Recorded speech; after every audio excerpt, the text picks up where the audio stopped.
വലിയ വായിൽ പറയുന്നതൊന്നും ചെയ്യാത്ത സർക്കാരാണ് പിണറായി വിജയന്റേത്. എന്നാൽ പറയുന്നത് ചെയ്യുമെന്നൊക്കെ പിണറായി വിജയൻ വായ്ത്താരി അടിക്കുന്നുണ്ടെങ്കിലും ഒന്നും നടക്കുന്നില്ല എന്നതാണ് സത്യം. 2021 LDF പ്രകടന പത്രികയിൽ പറഞ്ഞത് പ്രകാരം ക്ഷേമ പെൻഷൻ ഘട്ടം ഘട്ടമായി 2500 രൂപ ഉയർത്തുമെന്നാണ്. സംഭവിച്ചതോ 1 രൂപ പോലും പെൻഷനിൽ വർദ്ധിപ്പിച്ചില്ല.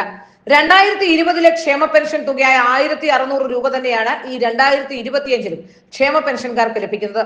അതും കൃത്യമായി കൊടുക്കുന്നുമില്ല. ലോക്സഭാ തെരഞ്ഞെടുപ്പ് കാലത്ത് 5 ഗഡുക്കളായിരുന്നു ക്ഷേമ പെൻഷൻ കുടിശ്ശിക നൽകിയത്. ദയനീയ തോൽവി നേരിട്ടതിനെ തുടർന്നാണ് കുടിശ്ശിക കൊടുക്കാൻ പോലും തീരുമാനിച്ചത്. പാലക്കാട് ഉപതെരഞ്ഞെടുപ്പ് വന്നപ്പോൾ 1 ഗഡു കുടിശ്ശിക കൊടുത്തു. ഇപ്പോൾ നിലമ്പൂർ ഉപതെരഞ്ഞെടുപ്പ് പ്രഖ്യാപിക്കുമ്പോൾ 1 ഗഡു കുടിശ്ശിക കൊടുത്തു. കുടിശ്ശിക കിട്ടാൻ തെരഞ്ഞെടുപ്പ് വരണമെന്നതാണ് ഇപ്പോഴത്തെ സ്ഥിതി. 2 ഗഡു ക്ഷേമ പെൻഷൻ നിലവിൽ കുടിശ്ശികയാണ്. 3200 രൂപ വീതം ഓരോ ക്ഷേമ പെൻഷൻകാരനും സർക്കാർ കൊടുക്കാനുമുണ്ട്. ക്ഷേമ പെൻഷൻകാരിൽ ഭൂരിഭാഗവും പലവിധ രോഗങ്ങളോട് മല്ലിടുന്നവരുമാണ്.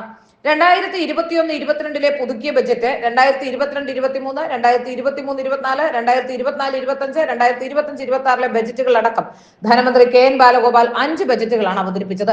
ഒരു ബജറ്റിലും ക്ഷേമ പെൻഷൻ 100 രൂപ പോലും കൂട്ടിയിട്ടില്ല. ബജറ്റിൽ ക്ഷേമ പെൻഷൻ കൂട്ടുന്ന പതിവ് ബാലഗോപാൽ അവഗണിക്കുകയായിരുന്നു. അവതരിപ്പിച്ച 5 ബജറ്റിലും ക്ഷേമ പെൻഷൻ 100 രൂപ വീതം കൂട്ടിയിരുന്നുവെങ്കിൽ 500 രൂപയുടെ വർധനവ് ക്ഷേമ പെൻഷൻ ഉണ്ടാകുമായിരുന്നു. അങ്ങനെ ചെയ്തിരുന്നുവെങ്കിൽ ക്ഷേമ പെൻഷൻ 1600-ൽ നിന്ന് 2100 ആയി ഉയർന്നേനെ. എന്നാൽ അത് ഉണ്ടായില്ല. പറയുന്നത് ചെയ്തത് സർക്കാരല്ല ഇപ്പോൾ ഉള്ളതെന്ന് വ്യക്തം. ക്ഷേമ പെൻഷൻകാർക്ക് മാത്രമല്ല, ക്ഷേമ പെൻഷൻ കൊടുക്കാൻ രൂപീകരിച്ച പെൻഷൻ കമ്പനിക്കും സർക്കാർ കുടിശ്ശിക വരുത്തിയിരിക്കുകയാണ്. 22,000 കോടിയോളം രൂപ സർക്കാർ പെൻഷൻ കമ്പനിക്ക് കൊടുക്കാനുണ്ട്.